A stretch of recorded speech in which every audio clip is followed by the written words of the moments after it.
Mungkin juga orang dulu bebas hidupnya, sentuh sana sini lawan jenisnya, tapi begitu dia tobat, rasanya sekarang berat. Salaman kesentuh sedikit saja kayak ada dosa yang besar yang dia lakukan. Nah itu buah daripada keimanan. Nah rasa malu itu bagian daripada keimanan tadi.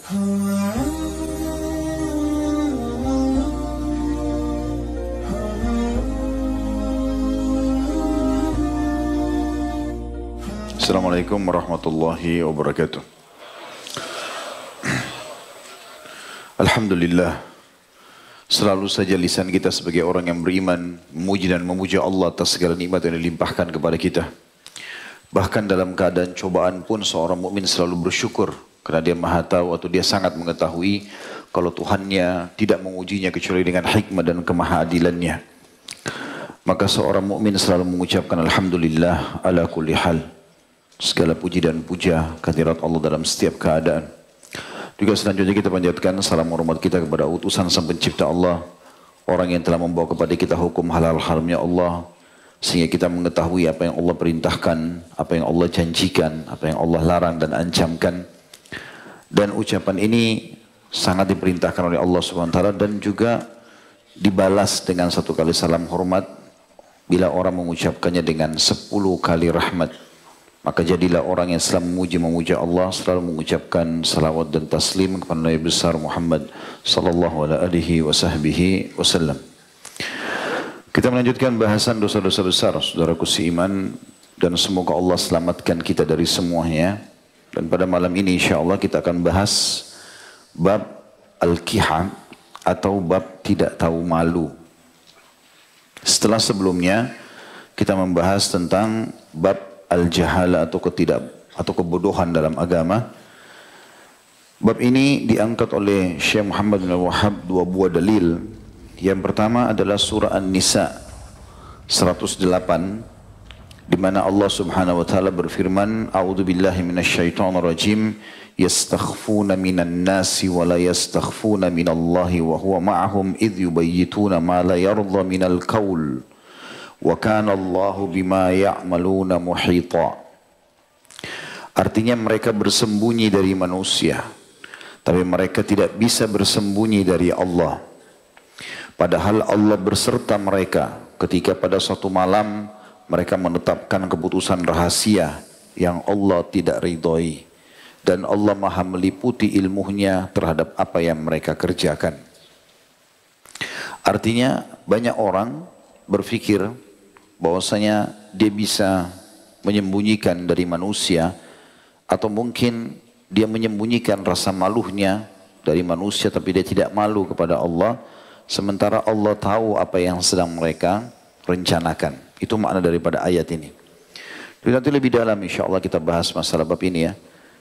Dalil yang kedua adalah hadis Bukhari dari Abu Mas'ud Uqbah bin Amr radhiyallahu anhu. Beliau berkata, Rasulullah SAW bersabda, "Inna mimma adrakan nasu min kalamin nubuwatil ula, idha lam tastahi fasna' ma syi'ta."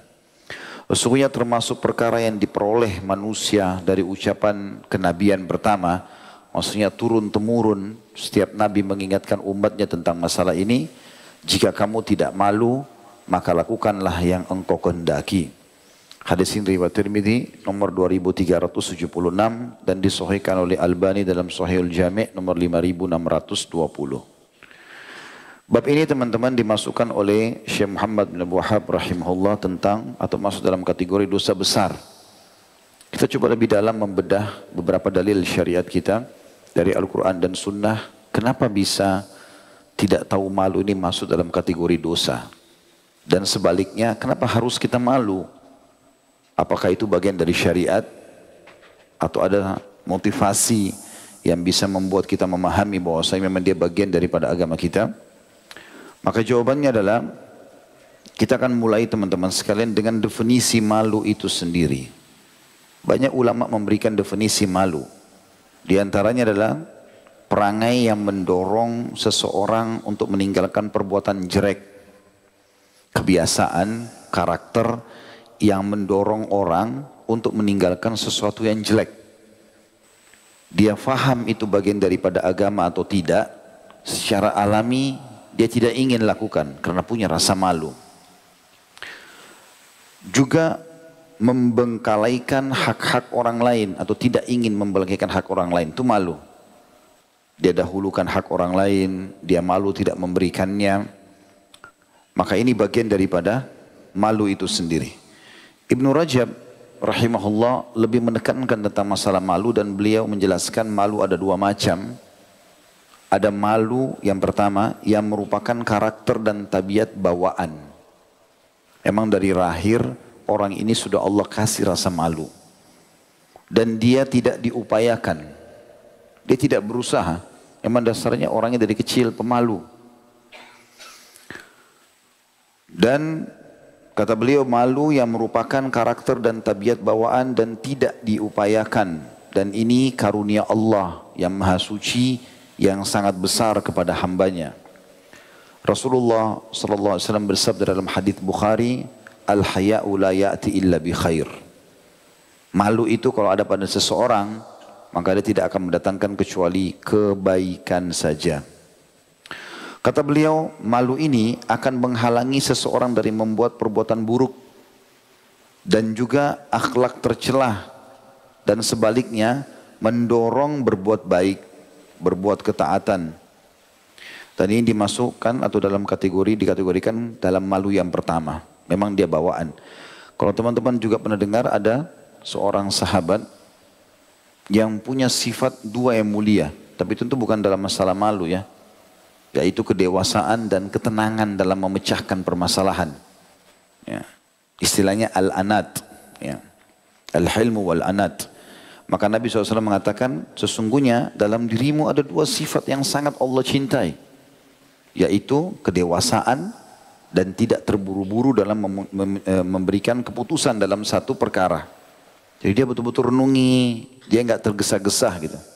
Maka sahabat ini berkata, ya Rasulullah, apakah itu Allah berikan kepadaku atau aku memang berusaha sehingga aku meraihnya? Kata Nabi SAW, Allah lah yang telah memberikan kepadamu. Jadi ini kategori yang pertama. Artinya memang ada orang yang Allah kasih begitu.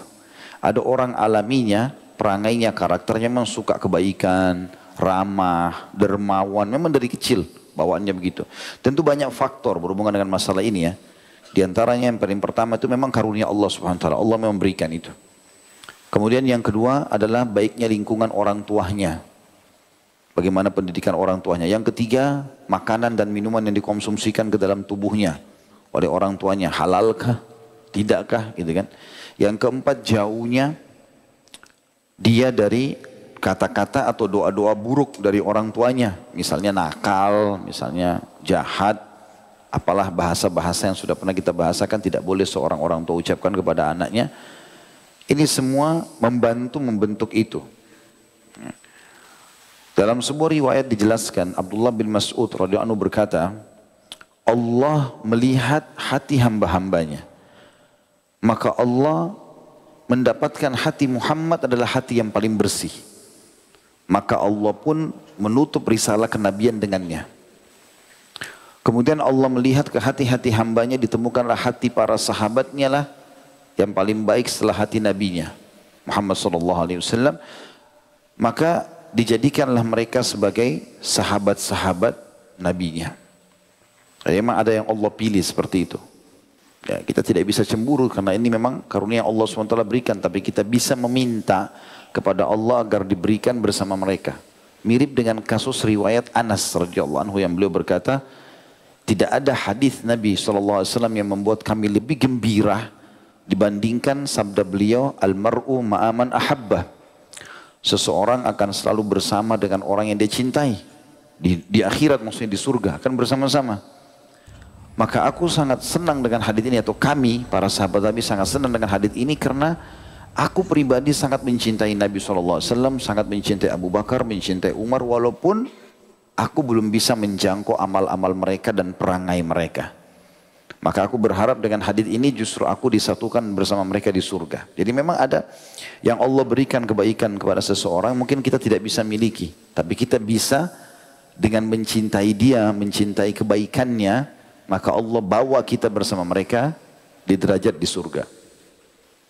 Kategori yang kedua, malu, diperoleh karena mengenal Allah. Ini tahapan yang setelahnya. Ada orang yang lahir sudah dikasih. Ada orang enggak, dia jadi muncul rasa malunya karena mengenal Allah. Dengan belajar agama, hadir dalam majelis ilmu, terus menerus beribadah kepada Allah.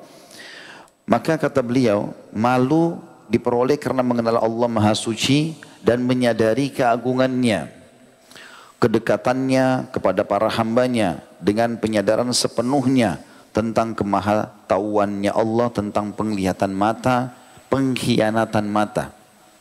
Dalam Al-Quran dikatakan khainatul ayun. Jadi orang bisa lihat ke sini tapi sebenarnya dia tujuannya di sana, manusia bisa tertipu. Tapi Allah mengetahui itu. Dan apa yang disembunyikan dalam dada manusia. Karena Allah berfirman, A'udzubillahi minasyaitonirrajim, ya'lamu khainatal a'yun wa ma tukhfis sudur. Dia sangat mengetahui Allah apa yang dikhianati oleh mata. Tujuannya ke sana tapi lihatnya ke situ. Sesekali dia curi pandangan, Allah tahu. Walaupun dia bisa menyembunyikan di depan manusia. Dan juga apa yang disembunyikan di dalam dada manusia. Kata beliau, ini bagian dari buah iman yang dirasakan seorang hamba. Bahkan termasuk derajat ihsan yang paling tinggi. Selagi seorang hamba mengetahui bahwa Allah melihat dirinya, akan membuatnya malu terhadap Allah. Lalu mendorongnya untuk taat. Hal ini seperti seorang budak atau hamba sahaya di depan majikannya atau tuannya. Pada saat diawasi maka dia akan patuh. Dan pada saat ia tidak diawasi maka tentu dia tidak akan giat. Maka perasaan diawasi oleh Allah Subhanahu wa taala ini adalah buah daripada keimanan dan dia menyadari bahwasanya Allah Maha mengawasi hamba-hambanya. Ini pembagian Ibnu Rajab rahimahullah tentang masalah malu itu untuk memahami definisinya tadi. Berarti dengan pemahaman ini, ikhwan dan akhwat sekalian rahimahullah, kita bisa mendapatkan sifat malu, kalaupun bukan perangai kita dari lahir, maka dengan poin yang kedua, yaitu dengan antum sibukkan diri dengan ibadah kepada Allah Subhanahu wa taala, terus memupuk iman, nanti muncul rasa malu. Malu kalau mau buat dosa itu kayak malu gitu, berat rasanya.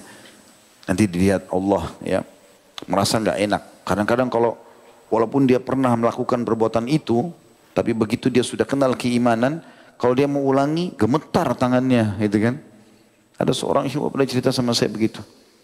Alhamdulillah Ustaz, setelah saya ikuti pengajian segala macam, begitu saya dulu suka dengar musik, saya sudah tinggalkan. Satu waktu saya datang ke satu tempat, teman saya punya banyak kaset-kaset ini, dan saya terfikir untuk menyentuhnya kembali. Hanya untuk, oh ini, karena saya hafal semua nama-namanya, saya ingin memasukkan kembali ke, waktu itu masih pakai DVD. Ya. Dia bilang pada saat saya menyentuhnya, tangan saya gemetar rasanya. Jadi bentrok dalam jiwa antara, lakukan enggak ya? Gitu. Akhirnya saya tinggalkan. Dengan saya tinggalkan, saya merasa ada sesuatu yang plong di dalam hati karena saya tidak melakukannya lagi. Mungkin juga orang dulu bebas hidupnya, sentuh sana sini lawan jenisnya, tapi begitu dia tobat, rasanya sekarang berat. Salaman kesentuh sedikit saja kayak ada dosa yang besar yang dia lakukan. Nah itu buah daripada keimanan. Nah rasa malu itu bagian daripada keimanan tadi.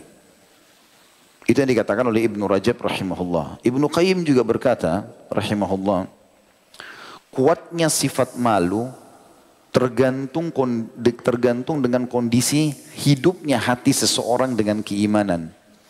Jadi makin dia terus buat kesolehan, makin bersih hatinya dari kemaksiatan, maka makin kuat sifat malunya.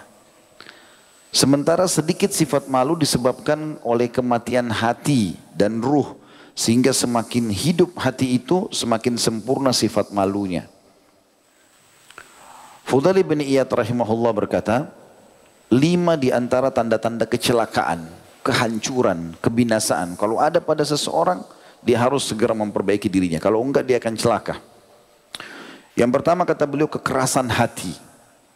Dan hati bisa keras dengan kemaksiatan dan kekufuran. Ya Allah katakan dalam surah Al-Baqarah, au asyaddu kaswah. Dia bisa keras hati itu sampai seperti batu, bahkan lebih keras dari batu. Mungkin dia berdenyut dalam pandangan medis, tapi sebenarnya dia sedang keras. Ya. Dan ini satu hal yang menyedihkan kalau hati seseorang sudah keras. Pernah ditanya kepada Nabi SAW, hati itu berkarat.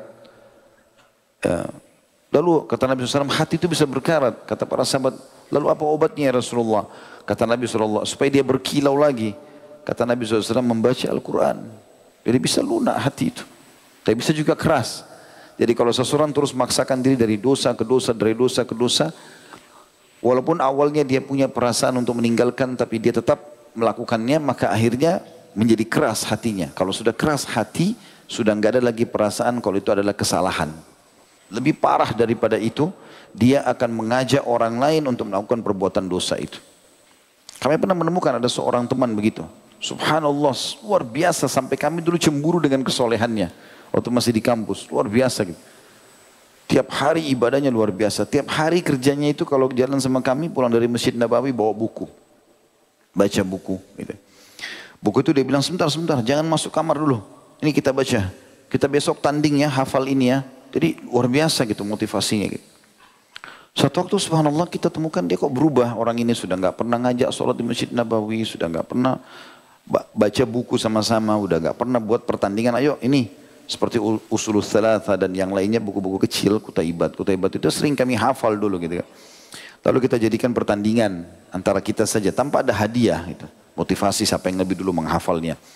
Tiba-tiba dia berubah gitu. Lalu saya sama teman-teman kita diskusi. Ada apa orang ini? Kenapa kok bisa berubah? Ternyata memang betul, dia terjerumus dalam kemaksiatan, gitu kan?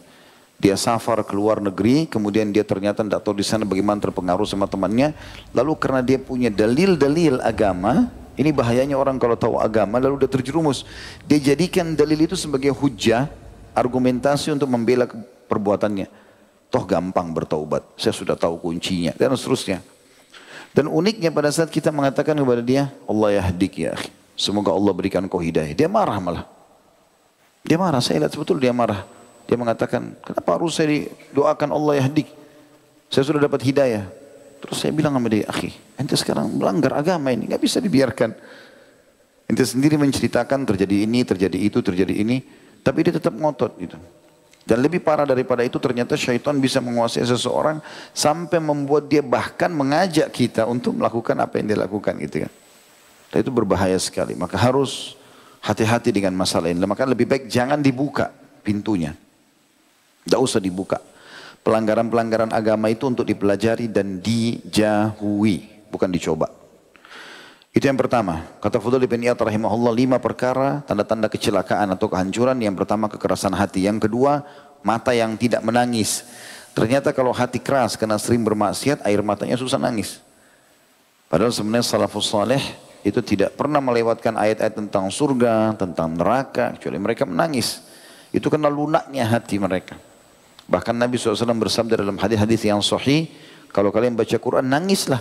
Kalau kalian tidak bisa nangis, buatlah menangis. Tabakau.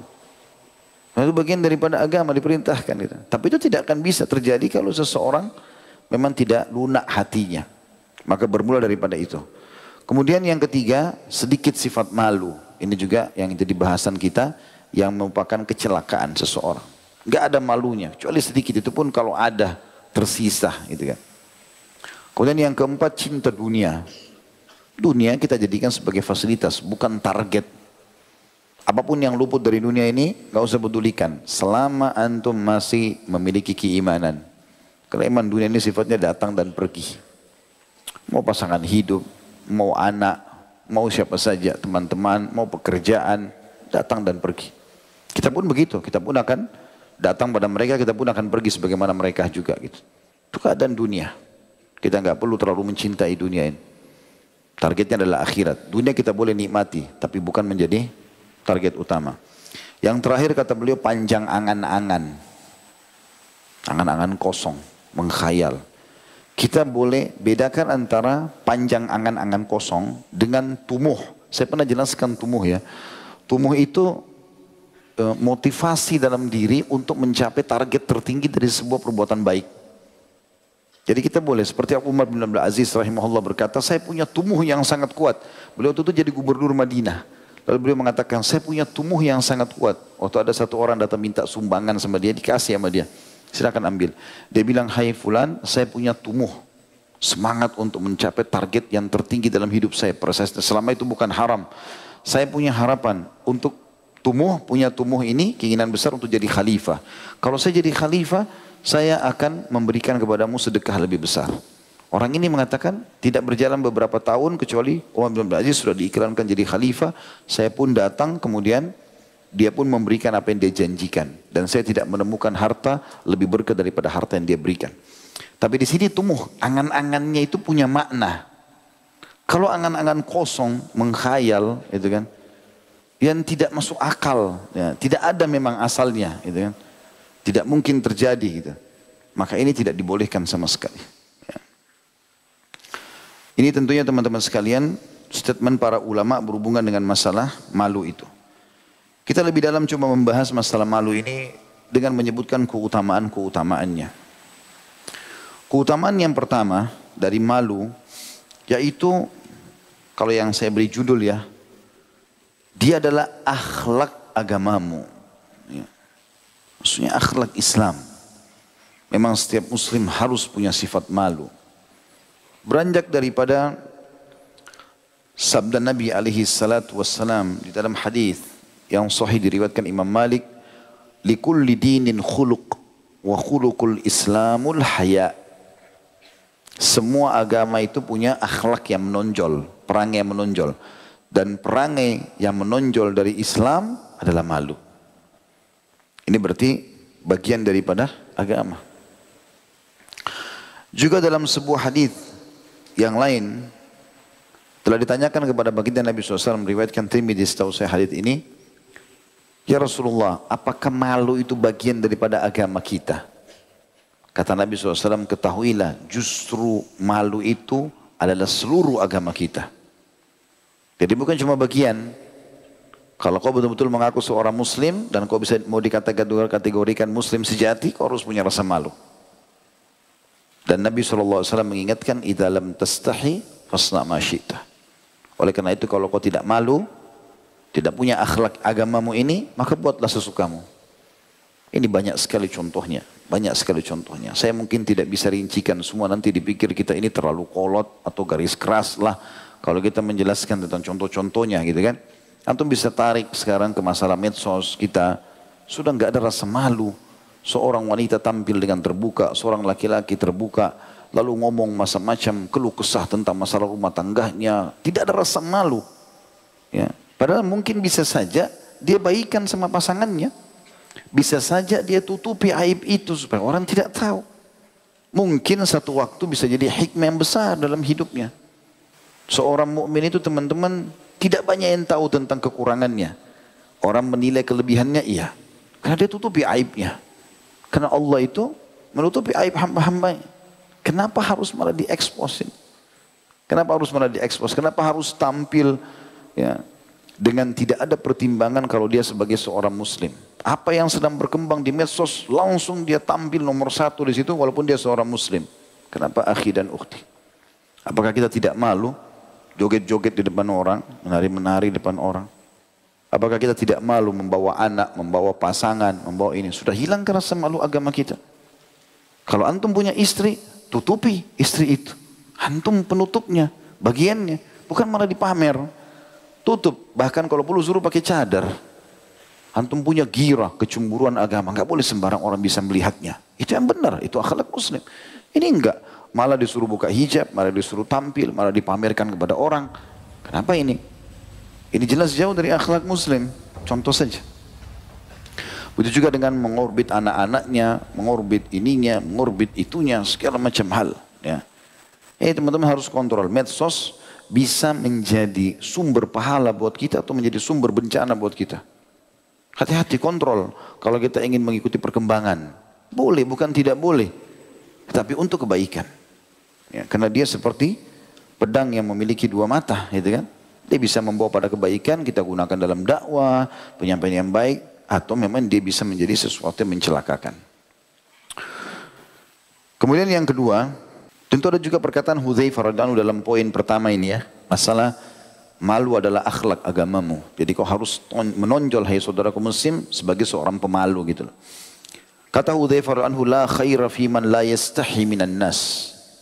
Tidak bisa dinilai seseorang itu punya kebaikan bagi orang yang sudah tidak malu pada manusia. Gak malu lagi. teriak-teriak sana sini, gitu kan. Sehingga akhirnya kita ngobrol pun tidak nyaman. Hampir semuanya ya ditanyakan, hampir semuanya dia mau cari tahu, hampir semuanya dia mau campuri. Ini tidak ada rasa malu. Tidak ada rasa malu sama sekali. Saya umroh dengan jemaah, kalau ada yang datang kenalkan diri saya kenal. Kalau secara khusus saya mau tahu, Bapak kerja di mana, kenapa harus umroh, kenapa, saya nggak campur. Untuk apa campurin orang gitu. Mungkin dia tidak suka diketahui gitu kan. Sampai kadang ada jemaah yang datang, Ustaz ini si fulan kerjanya ini. Oh iya. Kalau dia tidak lanjutkan jelaskan saya tidak akan tanya. Tidak semua orang mau ditahu masanya gitu kan. Mungkin kenapa dia nggak kenalin diri, ya sudah berarti dia tidak mau ditahu. Cukup.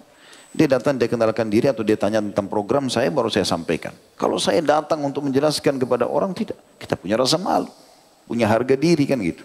Itu bagian daripada agama. Yang kedua, keutamaan malu. Malu adalah sifat Tuhanmu, Allah subhanahu wa ta'ala. Allah sendiri pencipta, punya sifat malu. Disebutkan dalam banyak riwayat, diantaranya hadis yang sahih. Kalau kita mulai dulu dengan ayat Al-Quran, surah Al-Ahzab, surah nomor 33, ayat 53. Tentu ayat ini panjang sekali ya. Tapi di tengah-tengah ayat, Allah SWT berfirman, A'udzubillahi minasyaitonir wallahu la yastahi minal haqq. Sesungguhnya Allah tidak pernah malu dalam menjelaskan kebenaran. Makanya ada seorang sahabat Nabi bertanya di masjid, habis sholat subuh, rupanya mungkin dia sebelumnya mimpi junub, lalu dia mengatakan, ya Rasulullah, sesungguhnya Allah tidak malu dalam menjelaskan kebenaran. Maka apakah bagi wanita yang mimpi juga mandi? Seperti laki-laki mandi junub? Itu kebenaran, harus ditanya. Maka kata Nabi SAW, iya kalau dia mendapatkan cairan basah di kemaluannya. Tapi di sini teman-teman sekalian, sifat malu ini dalam arti kata pada tempatnya. Ya. Kalau untuk menuntut, nanti kita akan jelaskan di penutupannya, termasuk kita tidak boleh malu dalam menuntut ilmu. Yang dilakukan oleh sahabat ini tentunya. Yang jelas teman-teman sekalian, Allah mengatakan, Wallahu la yastahi minal haqq. Allah tidak pernah malu dengan kebenaran. Kemudian juga dalam sabda Nabi SAW dalam hadis sahih, Inna rabbakum tabaraka wa ta'ala. Sesungguhnya Tuhan kalian yang maha berkah dan maha tinggi, hayyun karim. Sangat pemalu dan sangat mulia, dermawan, suka memberi. Yastahi min abdihi idha rafa'a yadaihi. Dia malu dari seorang hambanya yang mengangkat tangannya ke langit untuk berdoa, ayyaruddahuma safra atau sifra. Sementara hamba itu dikembalikan tangannya setelah doa dalam kondisi kosong. Artinya Allah malu kalau sudah dimohon lalu kemudian tidak dia memberi. Tapi saksi bahasan kita sifat Allah hayyun karim. Allah itu pemalu dan juga sangat mulia. Di dalam hadis yang lain disebutkan kata Nabi SAW dalam hadis riwayat Abu Dawud, An-Nasai, Al-Baihaqi dan Sahih, Anallah hayyun sittir yuhibbul haya was-satru. Sesungguhnya Allah itu zat yang maha pemalu dan juga suka menutupi kesalahan. Oleh karena itu dia mencintai sifat malu dan juga sifat menutupi kesalahan. Itu sifat Allah SWT. Jadi kalau antum tahu kesalahan orang, jangan diekspos. Kayak sekarang lagi zaman medsos, ekspos sana sini berita orang. Jangan singgung. Ada sesuatu yang salah, kalau kau memang niat ikhlas karena Allah ingin dapat pahala dari saudaramu, datangi dia, minta waktu. Tegur baik-baik, kirimkan berita di WA, kirimkan berita di SMS, telepon baik-baik, ketemui kalau memang itu bukan lawan jenis sehingga tidak ada pelanggaran agama, nasihati baik-baik, itu yang dilakukan. Ini yang kedua. Yang ketiga, keutamaan malu adalah bagian dari tolok ukur imanmu. Orang itu dianggap beriman, sempurna imannya justru kalau punya rasa malu. Sesuai dengan sabda Nabi SAW dalam hadis Bukhari Muslim, Al-imanu bid'u wa sittun, au bid'u sab'un. Iman itu 60 sekian bagian atau 70 sekian bagian. Lalu kata Nabi SAW, afdaluha la ilaha illallah. Yang paling baiknya adalah la ilaha illallah. Adalah la ilaha illallah. Kemudian dikatakan wa adnaha imatatul adza anit tariq. Dan yang paling rendahnya adalah memindahkan sesuatu yang berbahaya dari jalanan. Wal haya'u syu'batu minal iman. Dan malu itu adalah bagian daripada keimanan. Jadi ini dijelaskan tentang bagian dari malu itu adalah tolok ukur dari keimanan. Tolok ukur dari keimanan. Di dalam hadis yang lain pernah ada, dan hadis ini diriwayatkan Bukhari, An-Nasai, Abu Daud. Pernah ada orang dari Ansar, dia nasihati temannya. Tapi nasihatnya itu supaya gak usah kau malu gitu-gitu. Lakukan aja. Entah apa yang dinasihati, tapi seperti itulah kurang lebih. Maka Nabi SAW lewat di sebelahnya. Lalu Nabi SAW melarang dia, menegur orang yang mengingatkan ini sambil mengatakan, da'hu, tinggalkan orang ini. Fa'innal haya'a minal iman. Sesungguhnya haya itu sifat malu bagian daripada keimanan. Justru jangan kau suruh orang supaya enggak malu gitu ya. Suruh mereka malu. Ini demonstrasi temannya, jangan usah malu, buat saja gitu. Jadi sebagian orang kadang-kadang motivasi temannya begitu. Juga disebutkan di dalam hadis yang lain, kata Nabi SAW, dan hadis ini riwayat Tirmidzi, al-haya'u wal-'iyyu syu'batani minal iman. Rasa malu dan sedikit berbicara. Dalam arti kata, kalau dia berbicara bobotnya ada, bukan omong kosong. Sesungguhnya malu dan sedikit berbicara adalah dua cabang dari keimanan. Wal-badza'u, suka mengucapkan kalimat keji, menghina, menjatuhkan orang, mencela. Wal-bayan, banyak bicara, omong kosong. Syu'batan minan nifaq. Dua-duanya cabang daripada kemunafikan. Bahkan disebutkan dalam hadis Bukhari yang lain, masih di poin yang sama ya, poin yang ketiga. Malu bagian daripada tolok ukur imanmu. Kalau malu sama iman itu seperti satu partner. Kalau satu hilang, yang lainnya hilang. Kalau satu ada, yang lainnya ada. Tolok ukur keimanan luar biasa. Kata Nabi SAW dalam hadis Bukhari, al-haya' wal imanu qurana'u jami'a. Iman, malu dan iman itu adalah partner sama-sama, selalu bersama. Tidak bisa dipisahin. Fa'idha rufi'a ahaduma rufi'al akhar. Kalau salah satunya hilang, maka yang lainnya pasti hilang juga. Jadi kalau sudah tidak malu, nggak ada imannya. Kalau tidak ada imannya berarti nggak ada malunya. Sudah begitu poinnya. Kita masuk yang keempat, keutamaannya. Sebab kehancuran bila tidak malu. Kalau ada orang, naudzubillah, mudah-mudahan di sini tidak ada teman-teman sekalian, kita berharap tidak ada.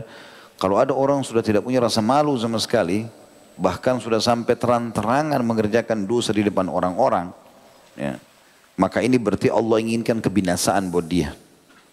Disebutkan dalam sebuah hadis yang disahihkan oleh Ibnu Majah, kata baginda Nabi alaihi salatu wassalam, Inna Allah azza wa jal idha arada yuhlika abdan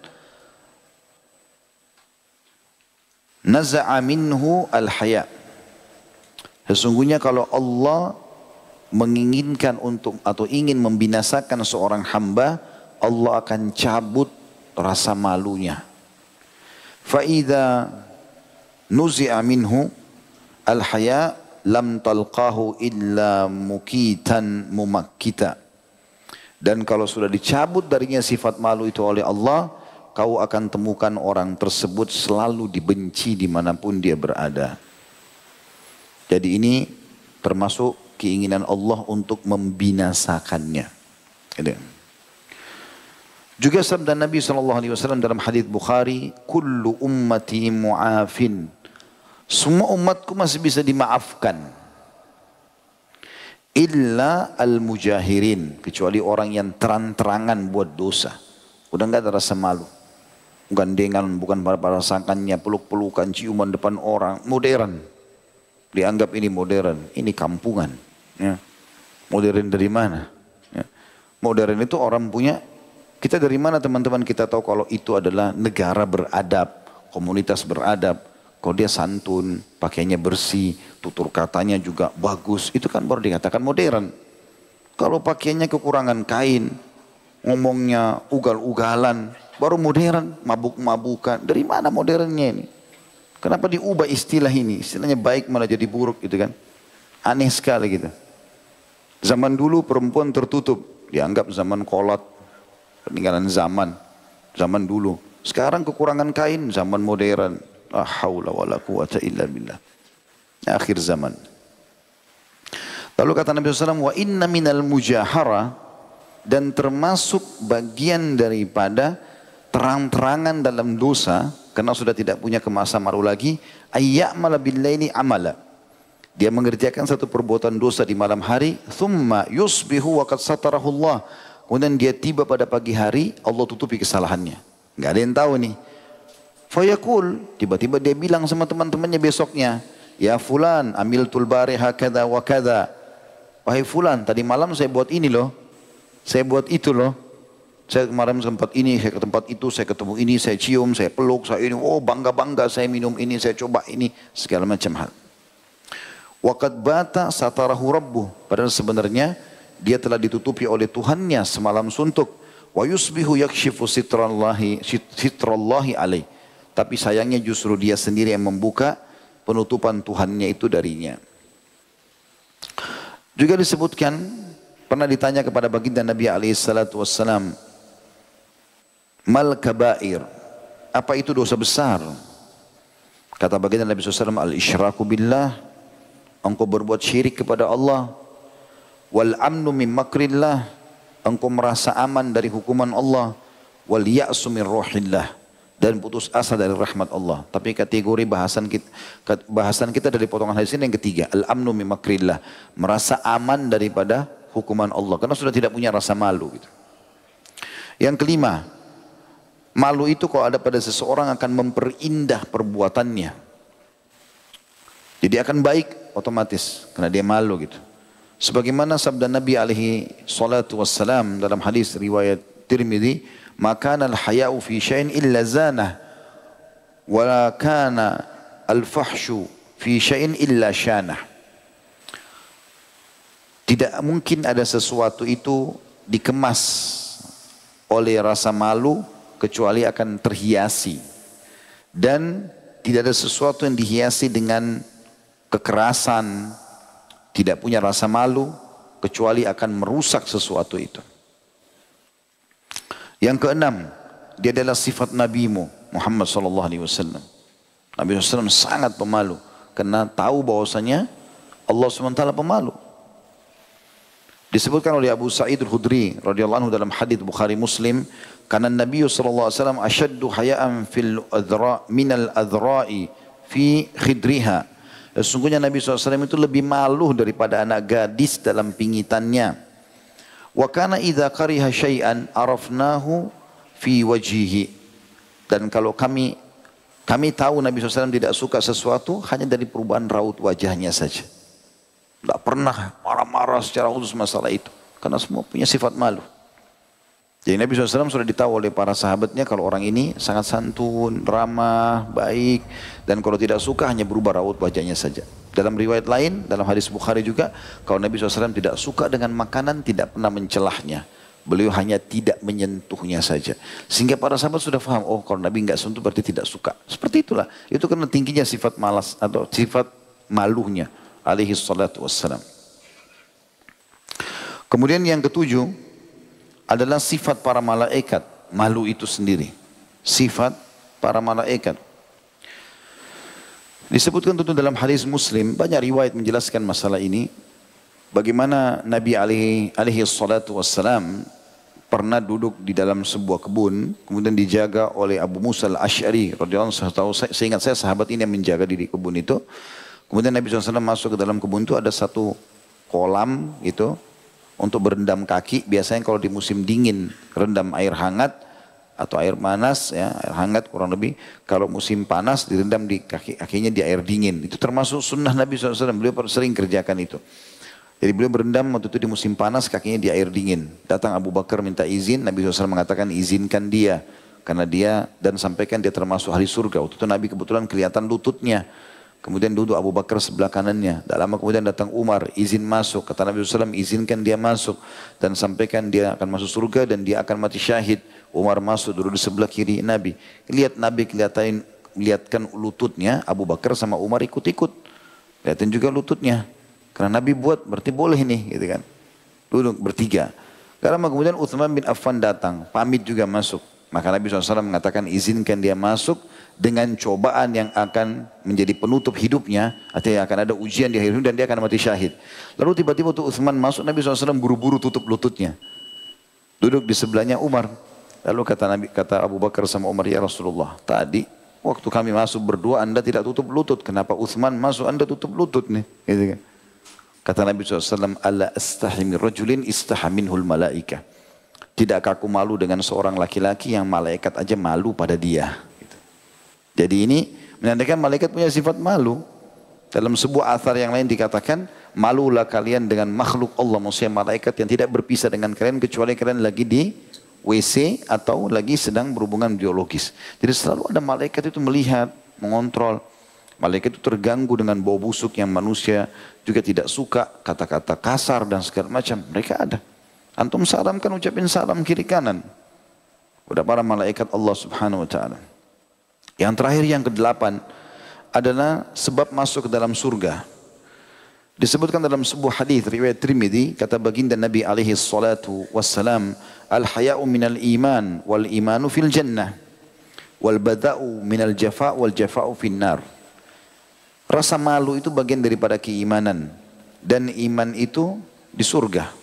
Pasti masuk surga. Kalau sudah punya malu dan dia ikuti dengan keimanan, karena tadi sudah kita bilang dia partner sama iman, maka dia akan masuk surga. Dan sifat jorok, suka berkata jorok, berkata kasar, ya, terbiasa untuk mengucapkan binatang-binatang lah, apalah segala macam kata-kata yang tidak nyaman ini, itu bagian daripada kekerasan.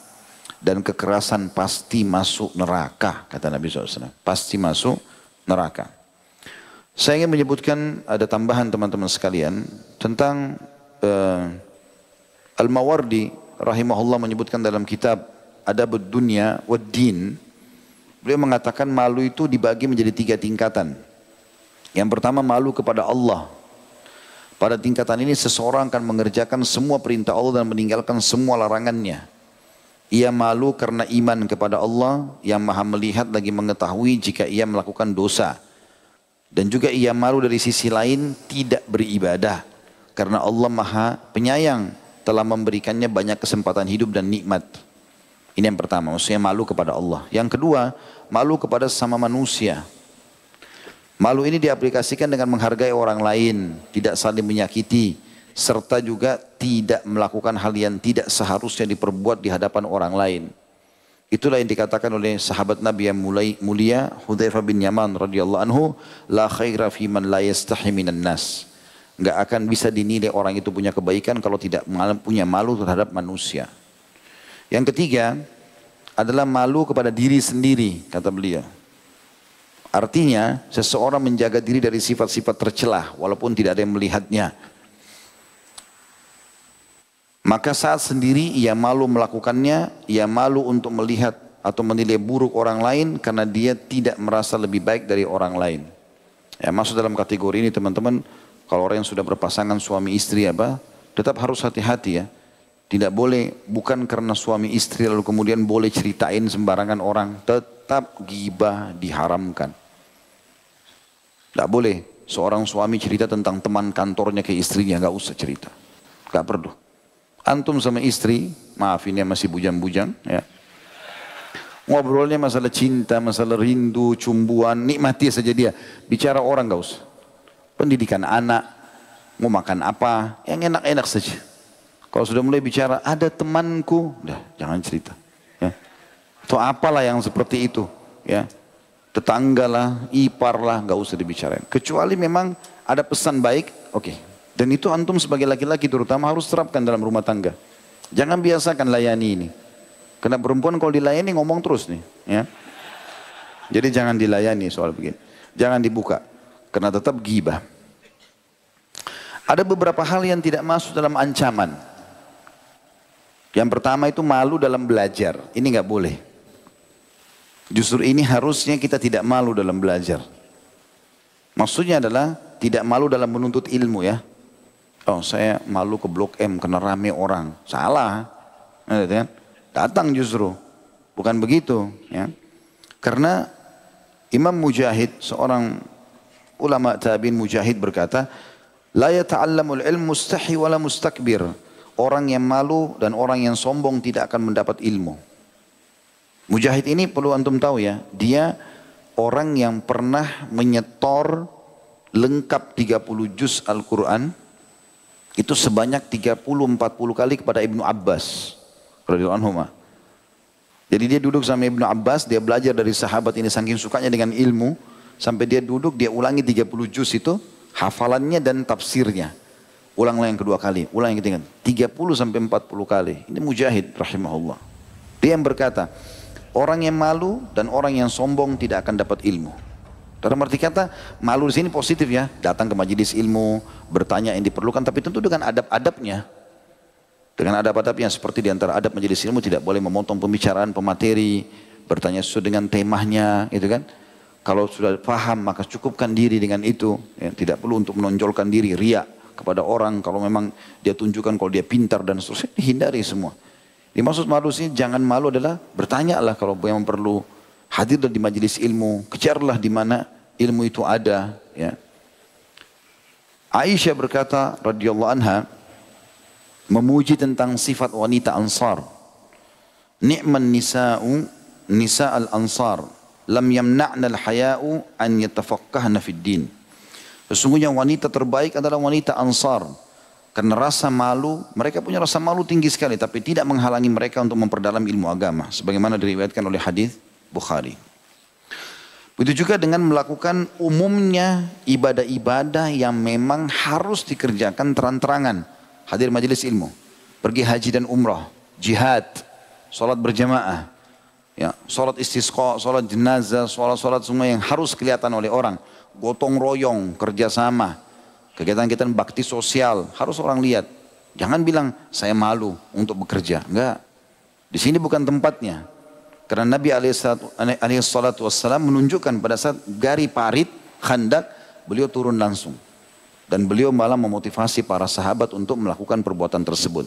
Dalam jihad beliau turun langsung. Karena memang dasarnya ibadah ini terlihat oleh orang. Itu juga masuk dalam masalah ini yang bujang-bujang ini. Malu melamar. Ya.